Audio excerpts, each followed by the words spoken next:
What's going on, guys? I'm here with the Marvel's Avengers video, and today we're just going to be taking a look at the developer stream for Kate Bishop that was showcased earlier today.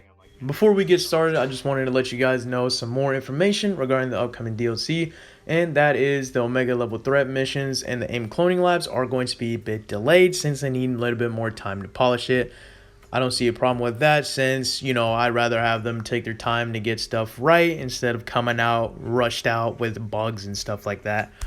But, other than that, they'll still have the story version of the Super Adaptoid mission and, of course, everything else you can expect with Kate Bishop regarding that character. Getting things started, the first thing we're going to take a look at is her support heroic ability called Decoy. So it says here, if you hold L1 or LB on Xbox, you're going to throw a miniature hologram projector that's essentially going to act as a distraction.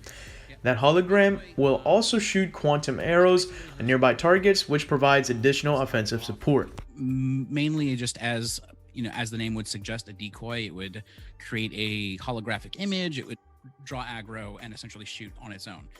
Of course, there are 3 other additional upgrades for this heroic ability, and this one is called After Image, so you're basically going to take place in front of your decoy, swapping back to where you placed it. So if you need to reposition it so it has better line of sight to targets, enemies that you might be surrounded by, you can use that to swap places. The second upgrade we see is called Light Show, and this extends the duration of the decoy by an additional 10 seconds. And the last upgrade is going to be called Self-Destruct, which if you hold down the bumper, it will create a large explosion that damages nearby enemies. Because you can use it to basically teleport the decoy right into the middle of a group of enemies, and then hold that button down to then have it detonate and knock all the enemies around. So if you notice that your decoy is about to run out on the timer, you can basically swap it in and have it trigger a big explosive finale. Moving along, we're going to take a look into her assault heroic ability, and this is going to be called Warp Arrow. So if you hold R1 or RB on Xbox, you're going to shoot out an arrow that teleports the wielder to the point of impact.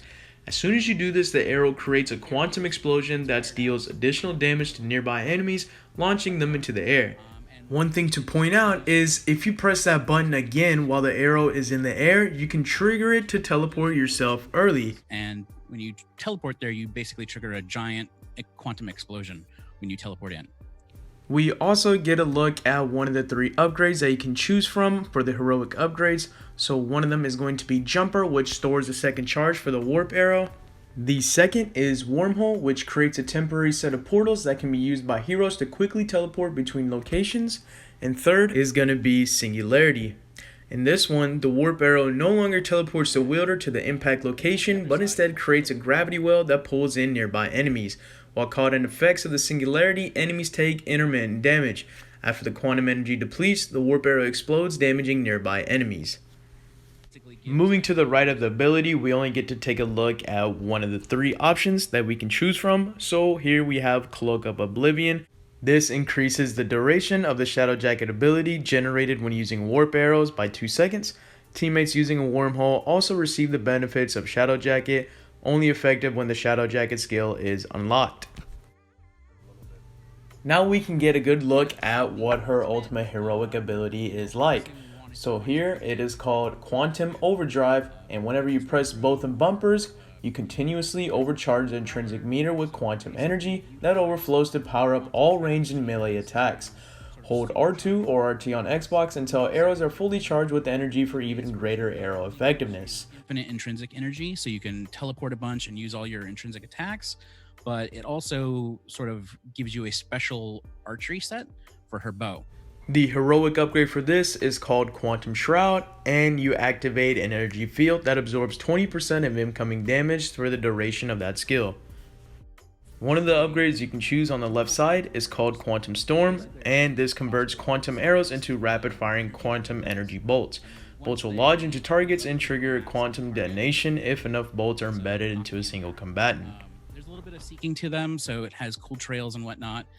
The next one we see is called Quantum Scythe, and this is a sword attack that sends out energy projectiles that pass through multiple enemies.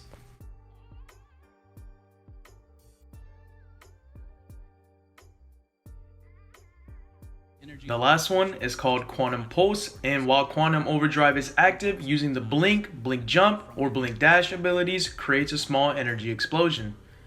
Finally, moving on to her movement abilities, we get a look at Blink Dash, which is while holding down R2, RT, press circle or B to perform a short range teleport forward. Chain the maneuver multiple times to quickly transverse or close the distance to enemies. Teleporting drains intrinsic energy when performed. Onto Blink Jump, it's almost the same input as the other, but this time you hold R2 or RT and press X or A. The regular blink just requires you to press the jump button once again when mid-air. So basically, like you're double jumping. Quick Study is her evasion ability, and this is pretty much your dodge. Press circle or B to dodge incoming attacks, and quickly press circle or B to perform a longer distance evade. The last evasion ability is called Lucky Break, and this is whenever you hold the dodge button to vault over the enemy. Just one more thing I want to show you guys before her actual gameplay is her set of exotic gears that she has.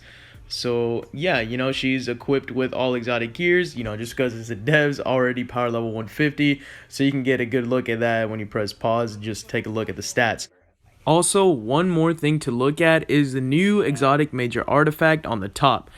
This is called Lifeline Tablet, and apparently this might be some sort of god mode. Apparently that's what I've been seeing people say, just because the devs has mentioned it.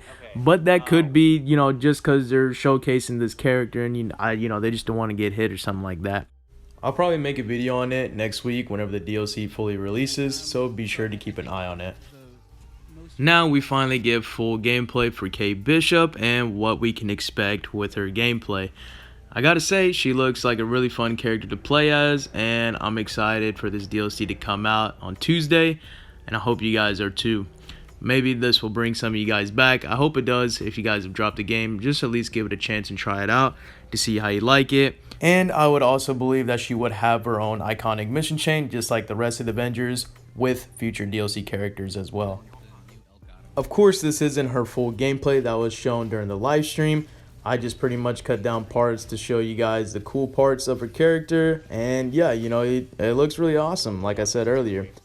If you want to see more gameplay, just go to the link in the description. I have their Twitch channel down below. Anyways, that's going to cover it for today's breakdown. I'm just leaving the rest of the gameplay for you guys to watch, so be sure to leave a like and subscribe. I'll see you guys in the next one. Cute little chaos. Phil is fine, but Andy, yeah. You know what? I'll accept that. I'll accept that. I'm through the first firewall. Working as Phil's the quickly real as star possible. here. I am not. Cake's pretty cool though. It's a beast.